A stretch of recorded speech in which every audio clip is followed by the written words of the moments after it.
Now, a January 1992 Encore Booknotes interview with Francis Fukuyama, professor of public policy at George Mason University in Virginia. He'll discuss the issues of human society and destiny, raised in his book, The End of History and the Last Man. It's about an hour.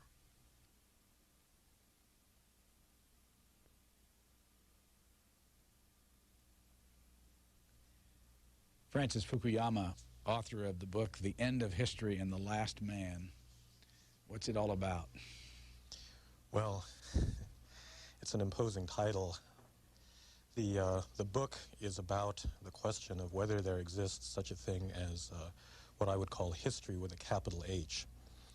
We usually associate history with just the routine flow of events, you know, the war in the Persian Gulf, the fall of the Berlin Wall. But my book tries to ask a larger question, whether there is such a thing as a history of human society, taking into account the experiences of all peoples in virtually all times, and whether there is a kind of coherent evolution in the nature of those societies as they progress from, you know, very primitive agricultural, tribal societies up through various monarchies and aristocracies, up to the kind of liberal democracy and technologically driven capitalism that we have today. And the end of history refers to what I think still remains a question of whether that process is one that can terminate, whether that evolution, you know, finally culminates in a certain kind of civilization that in a certain sense will be the, you know, the last civilization that mankind will achieve, because in a certain sense it's the, you know, it's the right one, it's the one that fits human nature in an appropriate way. And what I argue in the book is that liberal democracy comes much closer to fitting human nature in that sense than virtually any type of prior, you know, form of government or political organization or social organization. You can't pick up a review of your book or some other books. As a matter of fact, the reason I say some other books, I'm looking at a book review of Graham Fuller's book, The Democracy Trap, Perils of the Post-Cold War World. And Paul Johnson, the historian, writes about you instead of Graham Fuller at this point. He says, I doubt if, let me jump that sentence, the Francis Fukuyama thesis about the end of history was one of the silliest ever propounded, and the fuss it caused was inexplicable. What was the fuss all about, and where did it start? Well, you know, I think part of the problem is simply a matter of misunderstanding or misinterpretation of what, you know, what the end of history represented. You know, the book that I've written grew out of an article that I published in a small magazine called The National Interest 2 years ago, just prior to the fall of the Berlin Wall, when all of these great events were happening in the Soviet bloc. And, you know, what I was referring to was really the growth of a kind of universal consensus on the, you know, the justness or the rightness of the principles of liberal democracy, that was really the remarkable fact about our world, and certainly not that events would somehow, you know, cease to happen. But I'm afraid that, you know, what happened was a lot of people, perhaps including people like Paul Johnson, you know, simply saw the title and they said, well, what's this? I mean, it's absurd, you know, history is not going to end. You know, we still have wars and poverty and, you know, a lot of struggle in the third world and things of that sort. So, you know, prima facie, it's an absurd thing, and there's a lot of controversy simply over, I think, the misinterpretation. But underneath that, there really is a more serious question that, you know, it used to be that there were many alternative forms of government, monarchies and fascist dictatorships, and, you know, for many years we thought communism was our, you know, major rival, an alternative, you know, type of civilization. And one by one, in this century, every one of those has collapsed. And, you know, not every country is a liberal democracy. There are many dictatorships of the right and the left remaining. But, you know, as a systematic idea that has some dynamism and some real vitality, liberal democracy is really all there is now. And we've seen that now in the Soviet Union and Eastern Europe, that communism was, in a sense, undermined by the fact that people did not believe, you know, that that was a viable form of government, that it had no legitimacy, and that, in fact, democratic ideas were, you know, the primary ones that people found, you know, exciting and just and you know, and worthy of emulation. When you say liberal democracy, what do you mean by liberal? democracy? Well, it's an important distinction. I mean, democracy, we have a good sense. You know, it means something like elections, multi-party, you know, secret ballot elections. But the kind of society we live in is a liberal democracy. It's elections plus guarantees of certain, you know, fundamental rights of individuals, like freedom of the press, freedom of religion, freedom of political association, and most importantly, the freedom to participate, you know, in the political system. And so, you know, a true liberal democracy has to have both, you know, the election side of it and the constitutional or legal guarantees of individual rights. And when those are brought together, I think you have, you know, the essence of contemporary political systems. Can you name a democracy that you wouldn't put liberal in front of? Oh, sure. In fact, there are a number of them now appearing in the Islamic world. And for instance, you know, Iran now, Khomeini's Iran, or the post-Khomeini Iran, you know, I think can claim the title to being a more or less democratic country. They have elections of a sort. They're not the fairest elections, but there are elections. But, you know, it's absolutely an illiberal country. Women don't have rights. They can't participate in the political process. There's no freedom of religion. There's certainly no freedom of speech. It's a real you know, problem in many parts of the Arab world. For instance, in Algeria right now, you're having the struggle between an Islamic, a fundamentalist Islamic group that really, I think, is very likely. I mean, it was expected to win a majority in the election that was taking place. Now, democratically, they were elected, but their program is not liberal. I mean, they have no intention of guaranteeing things like freedom of religion and freedom of speech, and it's a real, you know, problem in that kind of society. If they're elected to power, the first thing they're going to do is to disenfranchise a certain part of the population. And so, you know, it's very important that democracies be liberal democracies as well as, you know, simply based on popular sovereignty. Where were you born? I was born in Chicago. What year? 1952. How long did you live there? Only 2 years. I really grew up in New York City, and then at that point began wandering to various places like a lot of Americans. I went to school at Cornell and graduate school at Harvard. What did you take? What was the subject matter? Well, as an undergraduate, I had a very unusual major. I majored in classics. I spent 5 years learning Greek, essentially to be able to read Plato and Aristotle in the original, and studied a great deal of political philosophy at that time. You got a master's and a PhD at Harvard? No, I got a PhD at Harvard, but at that point I had switched fields, and so I was in political science in the government department there. What was your dissertation on?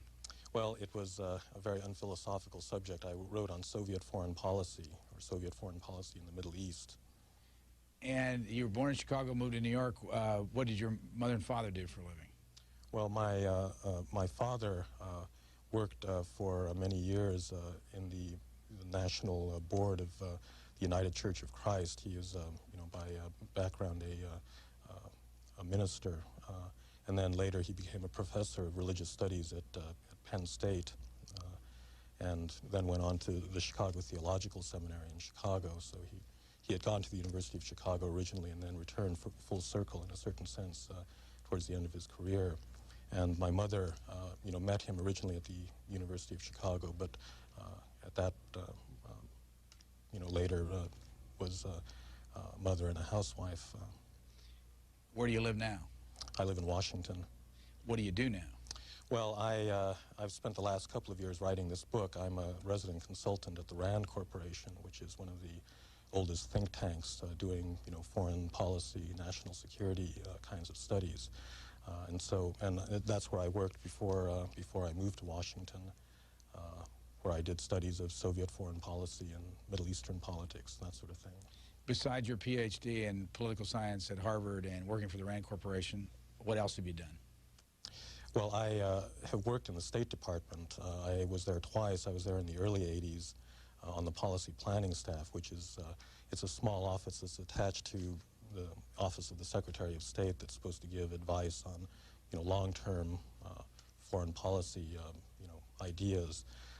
So I was there in the early 80s, and then I returned in 1989, and I was a deputy director in that same policy planning staff.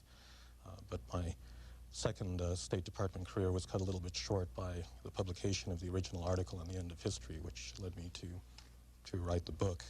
Was it cut short by your decision or by the decision of the State Department? No, the State Department had nothing to do with it. It was a completely voluntary decision. I simply thought that writing the book would be an opportunity in a certain sense that would be very hard to pass up. Whereas you can be a bureaucrat anytime you want. When you wrote the article, The End of History, and published it, were you still a member of the State Department staff?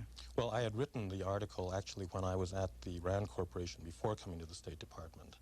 And it was in the works when I, came to State. And then all of a sudden in the summer of '89, when I was serving official, it was published, and then all the, the hoopla and reactions to it started. So I was in the department at that point. Did you have any pressure when you were in that department that said, look, this is too hot a deal, it'd be better off if you weren't here? No. I was working indirectly for Secretary Baker at the time, and he took a very, I think, tolerant attitude, as did my immediate boss there.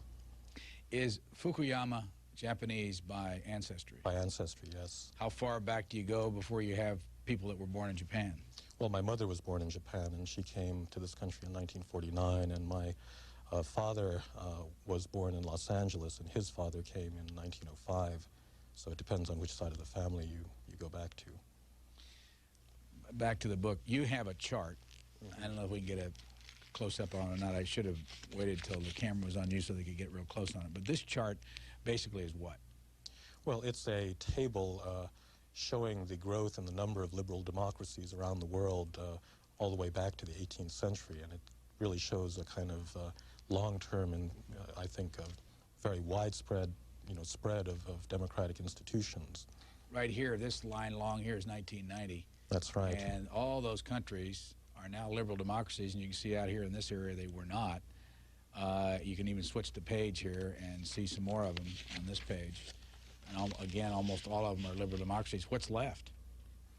Well, what's left is most of Africa, most of the Middle East, and really the southern two-thirds of Asia. And then you have China and Russia,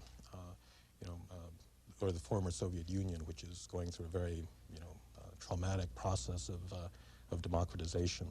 But, altogether, I count something in the, it depends a little bit on how you define a democracy, but something in the order of 60 to 63 democracies in the world, which is about something like 2.2 billion people, about 40%, a little more than 40% of the world's population.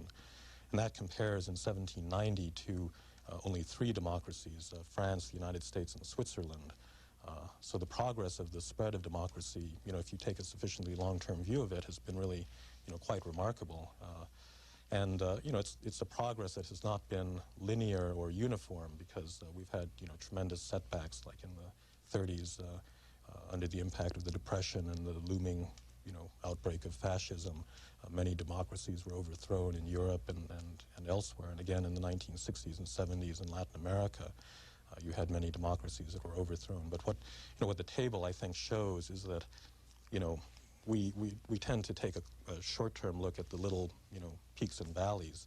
But if you take a longer-term view that looks at the last 200 or 300 years, it's very clear that there is a worldwide trend towards democratic government. Now, what's causing that?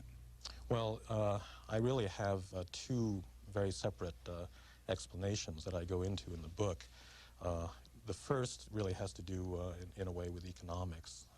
But if you look around the world, there's an extremely high correlation between, stable democracy and prosperity and the highest levels of, economic development.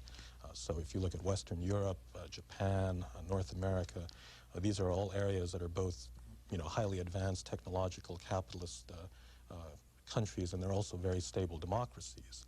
And that indicates that there is some kind of a correlation between, a country's ability to industrialize in in an advanced way and its ability to sustain democracy. And I think you can account for a lot of the underlying cause of many of the recent transitions to democracy in Spain and Portugal and, in many parts of Latin America, certainly in the Soviet Union.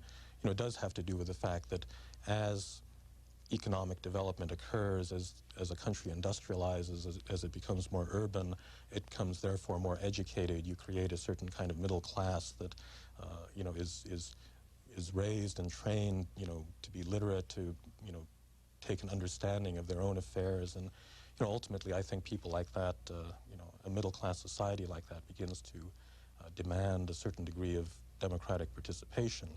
And you can see it in a variety of countries around the world. In South Korea, you know, the military dictatorship was finally overthrown in the late 1980s, and that came at the end of a period where it had gone through a remarkable, you know, period of economic development. It developed, you know, it's, you know, say 10, 15 years behind Japan in terms of turning itself into a modern, you know, consumer society. And I think at a certain point, you know, people in Korea started to say to themselves, well, it's ridiculous that we have this kind of you know, military government. We want to be able to participate and to, you know, be a democracy like the rest of the developed world. And, you know, there are other cases of that. So that's one explanation that, you know, forms one of the pillars, in a sense, of my argument. But, you know, the other one is in a way, a more philosophical one, and somewhat more difficult to understand. You know, these economic explanations for democracy, I think, are ultimately not really satisfying because, you know, in the last analysis, people don't want democracy for economic reasons. I mean, you can have, you know, a high-growth society without a lot of political freedom. I mean, there are a lot of countries in Asia, you know, Singapore and Thailand and so forth, that are like that. And I think that, you know, if you look more deeply at what it is that drives societies to want democracy, you always end up with a non-economic cause. And for that reason, in the book, I go back to the German philosopher Hegel rather than, you know, to Karl Marx with his economic theories of history. And, you know, the reason for going back to Hegel is that Hegel had a theory of history, a theory of how human societies progress and evolve into higher, you know, forms of organization, that was based not on economics, but on what he called the struggle for recognition. That is to say, a completely non-economic goal that we as human beings want to be recognized as, you know, as human beings with a certain dignity and human freedom. And it is that, you know, search for recognition that leads to the relationship of masters and slaves. It's that lies behind, in a certain way, religion, and you know, movements like nationalism, but that ultimately, you know, that's also the way to explain democracy. That's why we want democracy. It's not that it, you know, creates capitalist prosperity for us, but that it is a political system that, by giving us individual rights, you know, recognizes our dignity as human beings, and that this is the essential driving force behind democratic revolutions, whether they take place in Eastern Europe or in Asia or in Latin America. When did Hegel live? Well, he lived in the early part of the 19th century and eventually rose to be a professor of philosophy in Berlin in the 1820s. But his life really corresponded to the period of the French Revolution and the Napoleonic Wars. French Revolution was when? 1789, or it began in 1789 and culminated finally in Waterloo in 1815. You mention it a lot in the book. Mm-hmm. For what reason? Well, the French Revolution for Hegel really represented it was the coming of the end of history, so to speak. Now, by the French Revolution, we don't mean just a limited historical event. What we mean is the emergence of what we understand as modern liberal democracy, because in the French Revolution, ultimately, you know, what it was about was a revolution in favor of the principles of liberty and equality. Now, you know, you could substitute the American Revolution for that, because I think, you know, in a kind of ideological sense, those two revolutions were equivalent. I mean, they were both, you know, revolutions to create, you know, what I earlier defined as a liberal democracy, you know, as a political system based on popular sovereignty with, you know, guarantees of individual rights. And for Hegel, the coming of the French Revolution was, you know, the event that heralded the end of history, because it meant that the principles of liberty and equality on which, you know, modern liberal democracy is based had finally been discovered and had been implemented, you know, only in a small corner of Europe, you know, back in the late 18th century, but at least the principle was established. And I think, modern Hegelians would argue that what's happened in the 200 years since the French Revolution is, simply the implementation of those principles around the world. That, in other words, we haven't progressed, in any fundamental sense since the French Revolution. At some point, you decided that you were going to write this book and tie it around a lot of historical figures in philosophy. Historians, Kant, Hegel, Plato, Aristotle, Nietzsche, Hobbes, Locke. For someone like me, I'm scrambling back to the old days when I first read all this stuff. Why did you decide to do that? And who are all these people? Well, the reason I decided to do that was that, it all began really with the real world. I mean, we had these remarkable events, that we've been living through in the last few years.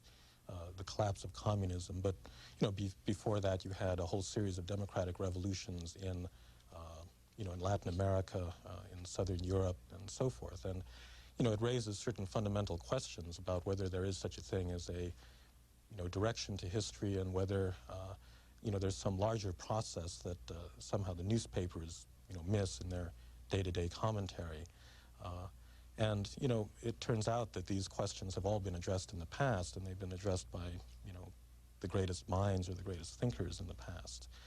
And, a philosopher like Hegel has thought about the question of history. I mean, he's thought about the question of whether there is such a thing as progress, whether we can see human society, evolving through a series of stages. And, it's for that reason that I thought that, now in 1992, it's appropriate to go back to a dead philosopher from a couple hundred years ago, because he's the one that really posed the question, most acutely, and provided a certain answer to it. Did you have to go refresh yourself on what they all said, or that you have it all tucked away up there?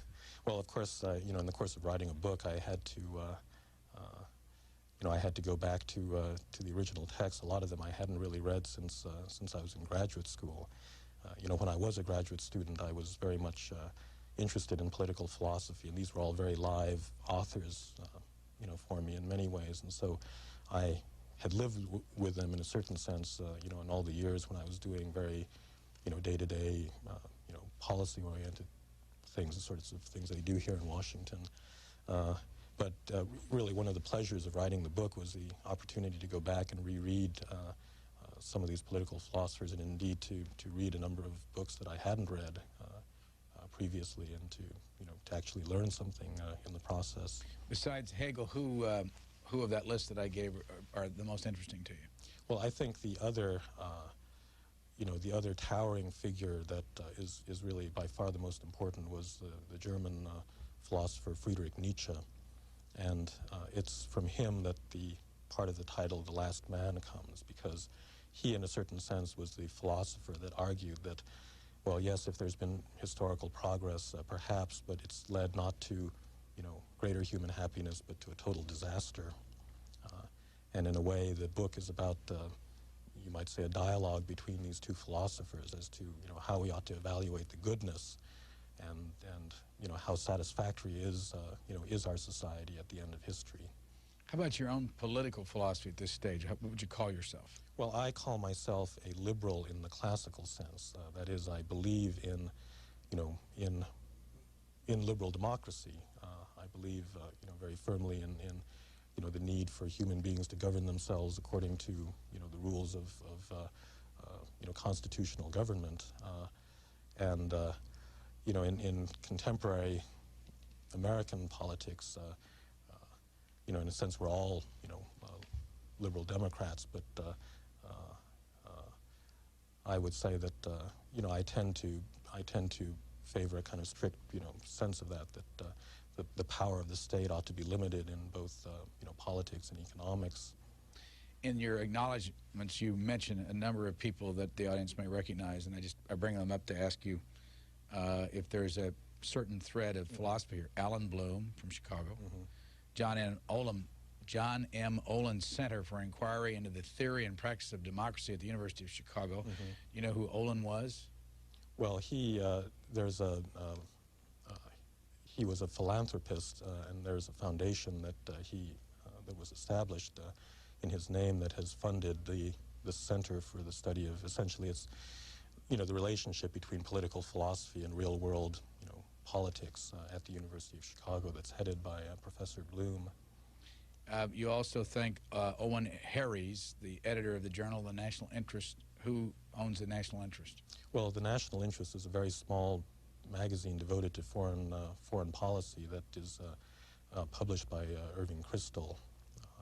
There are two companion journals, the Public Interest and the National Interest. And the Public Interest deals with domestic policy questions, and the National Interest deals with foreign policy. And how would you describe Irving Kristol's philosophy? Well, it's, I think he's generally thought of as a so-called neoconservative. That is someone that became conservative in a certain sense, I think largely for foreign policy reasons, in the course of the 60s and 70s. And that's largely the perspective of the national interest as well.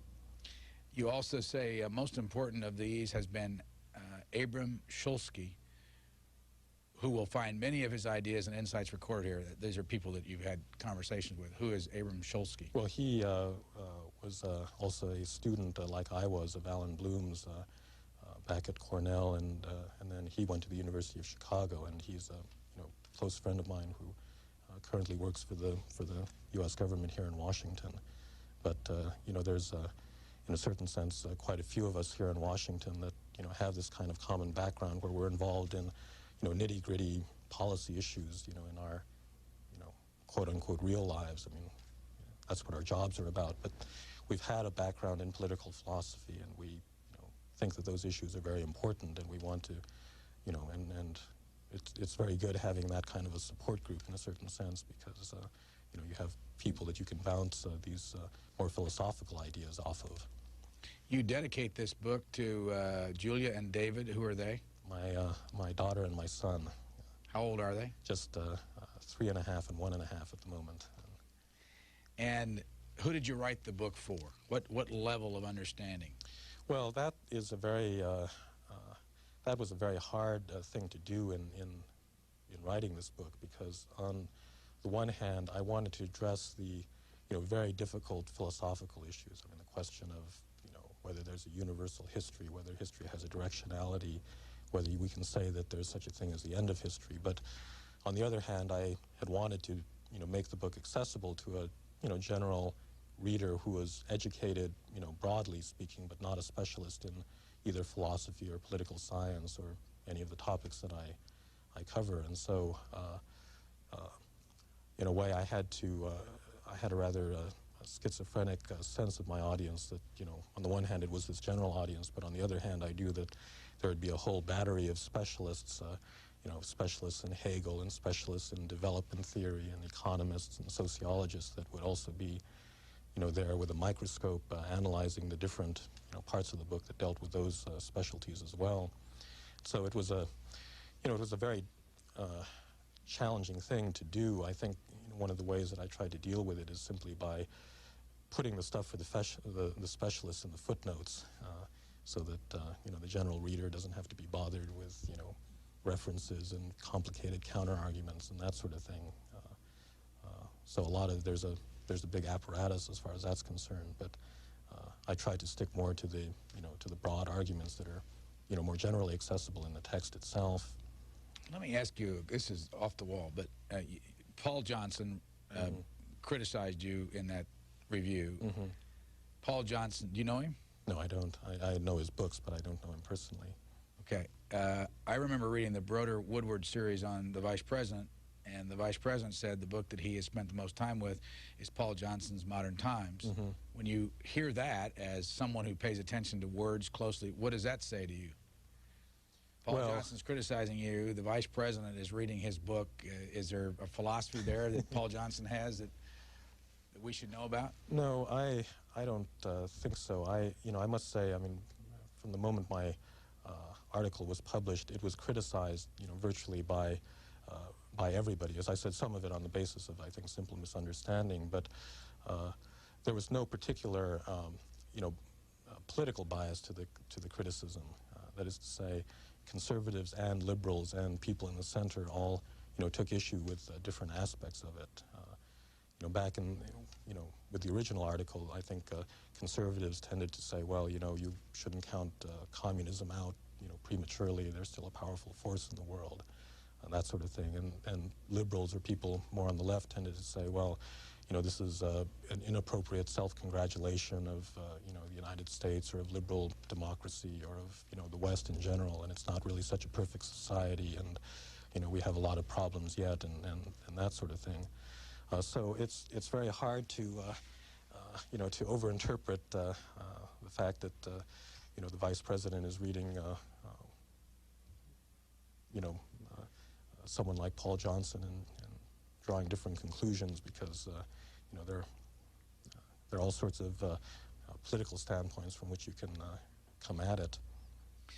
Does someone like you, who is steeped in political science and history and philosophy, sit back and watch the world go by saying, well, that's not a surprise, that, that was written about 212 years ago, and I remember where it was, and there's nothing new in the world?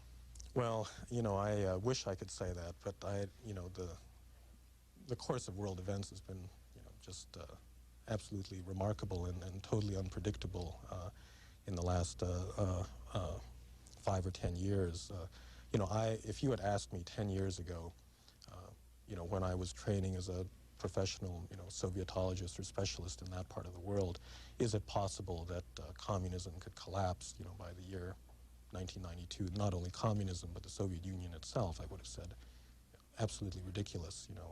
It represents a viable, legitimate, alternative form of, of government.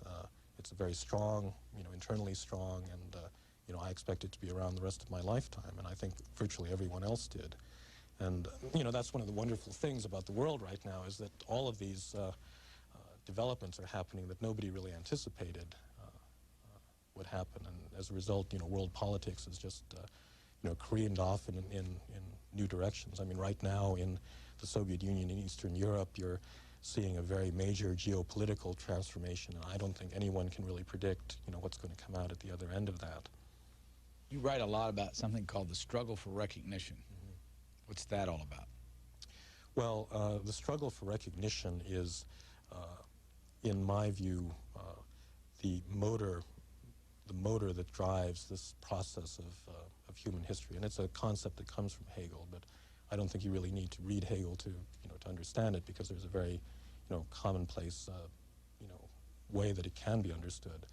That is to say, all human beings, want to be recognized. That is to say, they want other human beings to, affirm their value or their goodness or their dignity or, their freedom. And, according to a philosopher like Hegel, history starts because of a struggle. It begins with a battle, a conflict over recognition, where, in a sense, one caveman gets up and says to the next caveman, I want you to recognize me, that I'm greater than you, I'm your lord and master, and they fight over that. And, according to Hegel, the result of that is a relationship of master and slave, because one of these early men submits and the other, wins the victory. And so you have this very unequal relationship of lord and master that, on the one hand, and slave on the other, that, that grows up. But all of the major phenomenon of, human history can be understood in a certain sense as a form of recognition. I mean, we all want recognition of our own value. For instance, something like contemporary nationalism is not driven by any kind of economic motive. It's driven by the nationalist desire that his nation, his group, his ethnic group, whatever, be recognized as a nation among others. So in Lithuania, for example, we've just seen, a very vivid recent example of this, that, the Lithuanians didn't want, greater wealth, or in fact, their struggle for national independence cost them a lot, in terms of, their wealth and their economic development. What they wanted was recognition of their status as an equal, among other nations. And it's an extremely powerful force. I mean, you can see it, tearing apart Yugoslavia today, that the Croats and the Slovenes, want national recognition. The Serbs in those areas want, recognition for themselves. And so, I think you can see much of the 20th century, all these, nationalist wars as in a way, a manifestation of the same basic desire for recognition, for human recognition. And so it stands at the at the core of a lot of what's, evil and unjust and leads to violence in our world. Or religion, in a certain sense, can be understood as a form of recognition, because a religious believer wants, other people to recognize his gods and his idols and his, sacred practices. Does everybody want to be recognized? Well, I think, that is the argument, that it is at the core of our humanity, that in a certain sense that is what makes us human beings, much more so than, other aspects. For instance, we have an animal side. We need to sleep, we need to eat, we need shelter, sex, we need a lot of biological, sorts of things. But what makes us uniquely human is our desire to be recognized by other people. And, this is ultimately, what leads us into political life, because politics is really about recognition. It's a struggle for recognition. You've got a paragraph talking about the end of history, and I'll read a little bit of it. The end of history would mean the end of wars and bloody revolutions. Agreeing on ends, men would have no large causes for which to fight. They would satisfy their needs through economic activity, but they would no longer have to risk their lives in battle. They would, in other words, become animals again, as they were before the bloody battle that began history. A dog is content to sleep in the sun all day, provided he is fed, because he is not to sleep in the sun all day, because he is not dissatisfied with what he is. He does not worry that other dogs are doing better than him, or that his career as a dog is stagnated, or that dogs are being oppressed in a distant part of the world. If man reaches a society in which he has succeeded in abolishing injustice, his life will resemble that of a dog. Finally, human life then involves a curious paradox. It seems to require injustice, for the struggle against injustice is what calls forth what is highest in man. Well, that's right. That is a central paradox of human life, because in a certain sense, if we can achieve, what we all want, a perfectly just society where all men are recognized, and treated equally, in which there's great material prosperity, in a certain way that robs us of, a very important side of life, which is the side that wants to struggle, that wants great causes, that wants to act and to live and to die for ideals, for higher causes, or that somehow wants to transcend, just the satisfaction of the body and its needs and that sort of thing. So I think that's, the essential paradox of, the end of history, or the good life, the good society at the end of history, that, by its very success, it robs man of something that's very important to him. Do you examine yourself as you're talking about human beings in this, and as you're going about your task, do you say, I fit in there? Well, sure. I mean, what's your need for recognition? Well, it's, as I said, it's universal, and of course it applies, to me as well as anyone else. Now, I don't struggle for recognition by getting into, battles, literally violent battles. I mean, we're at a different stage of civilization than that.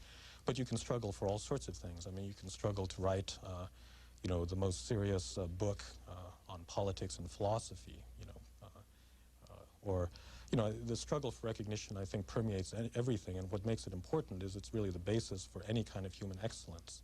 That is to say, you don't become, a great pianist or an opera singer unless you, in some sense, want to be recognized as that. That's really the underlying motive that drives people to, to spend all that time in disciplining themselves and practicing and doing things that are extremely difficult. When you wrote the original article that got everybody interested a couple years ago, did you like that? Did you like the reaction? I mean, here you were getting recognition for your talent. Sure. Well, that gets into another complicated issue, which is the quality of recognition, because, you can be recognized for all sorts of things. I mean, you can be recognized as a pop star, or you can be recognized as, the greatest, serial killer in North America. I mean, there are all sorts of forms of recognition. And, in the end, you have to ask the question, are there certain forms of recognition that are, inherently more pleasing or more satisfactory than other kinds? And I think that, of course, it's gratifying to be recognized, in the popular press or by the media, or to go on, television and that sort of thing. But, there's really a higher form of recognition that comes from, a recognition by people that really understand your argument, that can interact with it, that can, appreciate all of the nuances and the structure and the detail and that sort of thing. And I think that's really the form of recognition that if you're writing a book of the sort that I've done, I mean that's what will be important, unless the the kind of immediate sort of pop culture media kind of recognition. What do you think of the reaction to the reviewers and the press and all about the book so far? Well, it's still at this moment a little bit early to say. I think that there, at least one thing I've been happy about is that there has been a certain recognition that what I'm trying to do is not simply rehash arguments from a couple of years ago. The question of whether democracy is really breaking out all over the world and that sort of thing, because that's I think that's a somewhat old argument. But to move the discussion to the question of what is the meaning of our democracy now. I mean, should we be happy with it, and what is the reason that we desire democracy? And to move to questions like the struggle for recognition, is that an appropriate way to understand what's going on in the world, and why there have been these democratic revolutions in in different parts of the world. How do you like this cover? It's not bad. Do you have any sense of why they decided to do a black cover with red letters? And well, I think the idea was that it would simply be a striking jacket that would be quickly recognizable, and it has a certain seriousness to it. do you have a plan from here as to how to continue the discussion on what you're writing about? Well, not really a plan. I'm going to be talking about this book, in this country, and then it's being published in about 14 foreign countries, at the same time, and so they're going to be little. I mean, that's one of the interesting things about this particular idea, is it stirred a comparable degree of debate and controversy in a lot of places outside the United States as well, and I think that's going to preoccupy me. But I will be continue to be interested in this general problem of democracy and where it fits into our contemporary world. Tell me if I'm pronouncing this right, because you use this a lot. Is it thymos? Thumos. Thumos. Yes. I knew I'd have it wrong. Megalothumia. Megalothumia. What is it? Well, thumos is it's a Greek word that comes from Plato that represents a certain part of the soul. That it is a part of the soul, or to put it in modern terms, it's a part of the personality or the part of the human psyche that precisely demands recognition.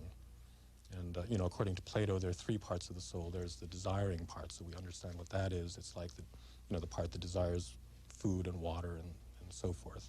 And there's reason, human capacity to calculate and to make decisions based on fundamental logic, this sort of thing. But Plato says that there's a third part of the soul, which is thumos, which essentially is, in a way, it's the source of self-esteem. It's the valuing part of the soul. It's the part of the soul that says, yes, I am a human being, I have a certain dignity or worth, and I am proud of that worth. And it's impossible really to reduce, any understanding of human psychology simply to desire and reason alone. And, there's a very important assertive side of the human personality that, that wants recognition and demands, that other people recognize me at my worth, at my understanding of what I'm worth. Now, megalothumia is a word, it's another Greek word, but one that I made up myself. Megalos in Greek means great, and thumia, refers to thumos. And megalothumia is a word meaning the desire to be recognized as greater than other people. And in my view, this is, in a way, the sense of both things that are good about politics and things that are bad about it, because a tyrant is, in a way, a prototype of the person that wants to be recognized as greater. You get specific on page 316 here, and you're talking about capitalism, and you say, at the level at which entrepreneurs like Henry Ford, Andrew Carnegie, or Ted Turner operate, consumption is not a meaningful motive. One can only have so many houses and cars and wives before one loses count. Such people, of course, are greedy in wanting even larger amounts of money, but the money is more a token or symbol of their ability as entrepreneurs rather than a means to acquire goods for personal consumption. That's right. I mean, I think, you know, when you understand, you know, these great entrepreneurs or, you know, founders of big industrial empires, you know, what's going on is not, you know, simply, you know, as is commonly portrayed, you know, greedy people wanting more and more. I mean, it really comes out of this part of the soul that's called thumos. I mean, they want recognition.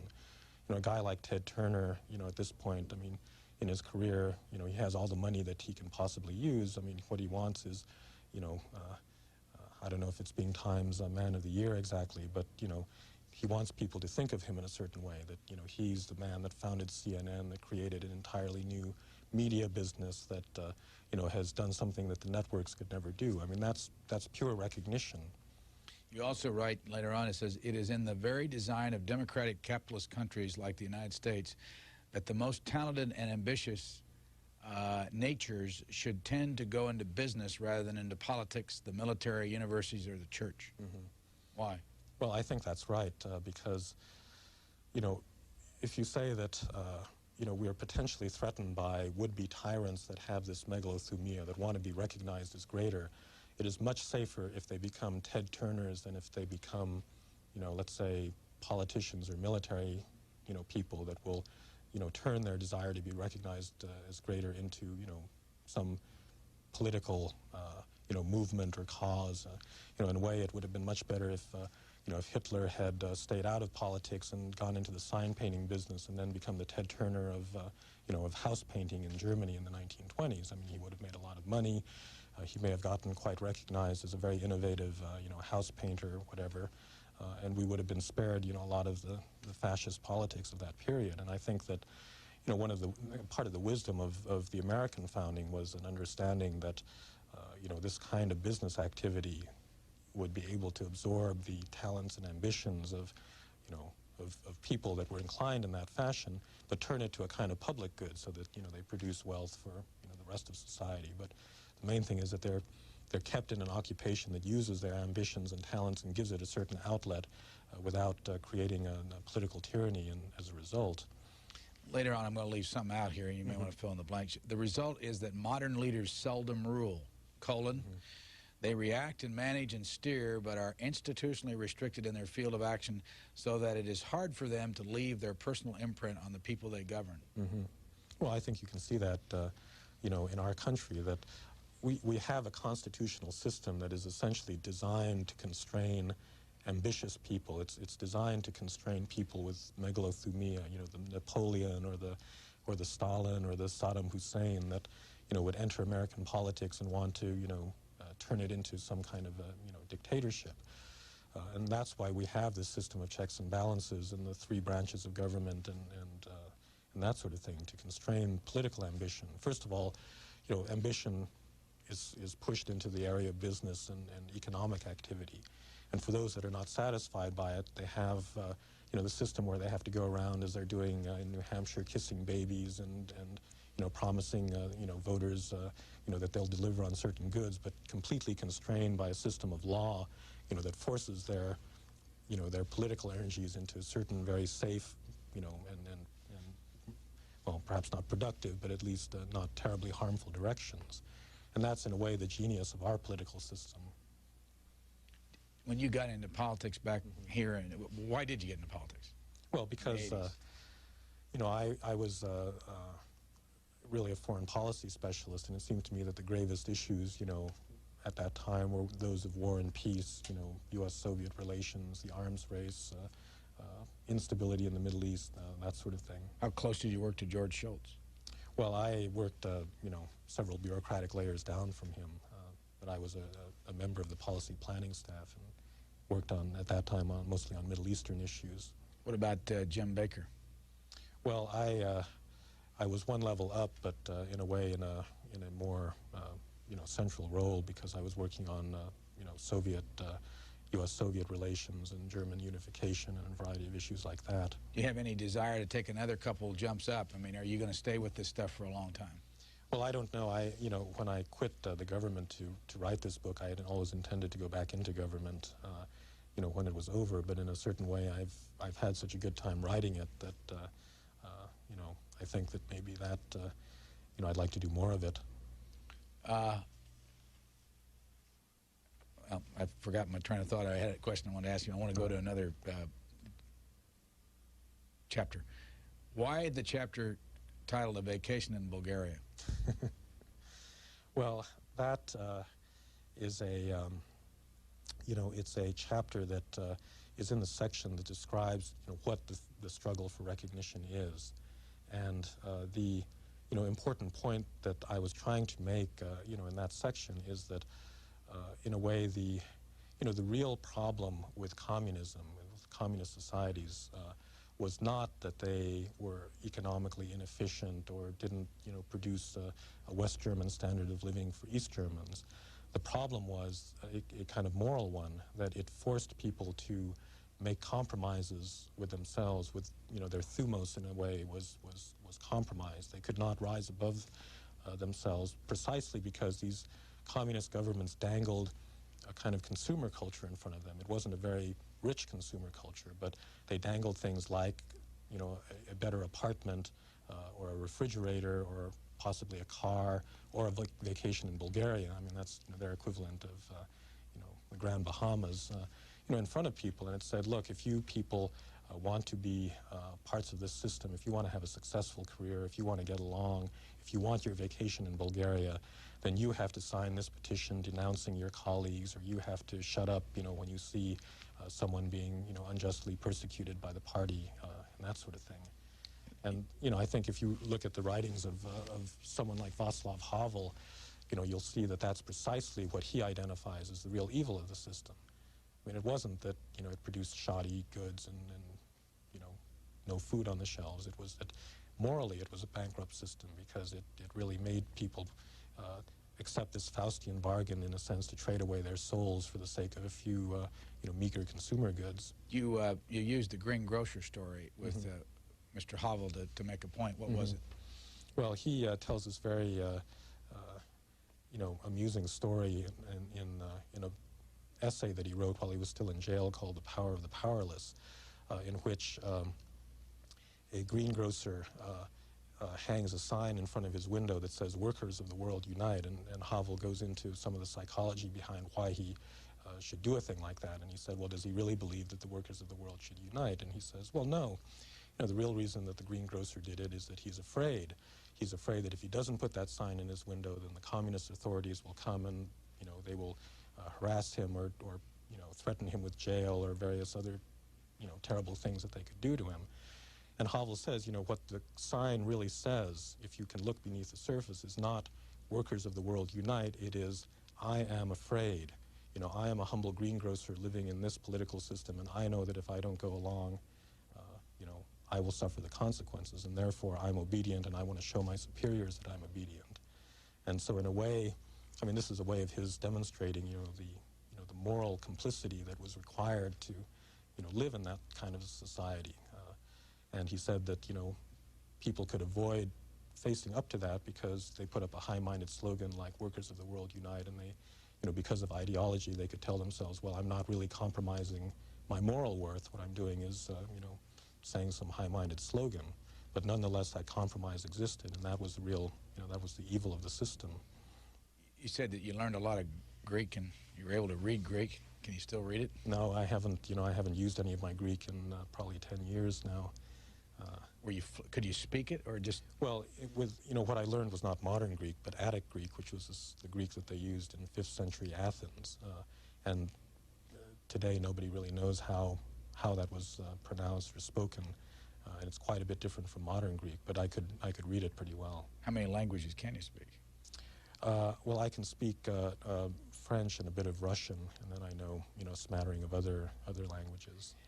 We're about out of time. Given your knowledge of Russia, what do you think is going to happen? What's your guess? Well, I think that they are in for a terrible time, not on a political level, because I think that, with the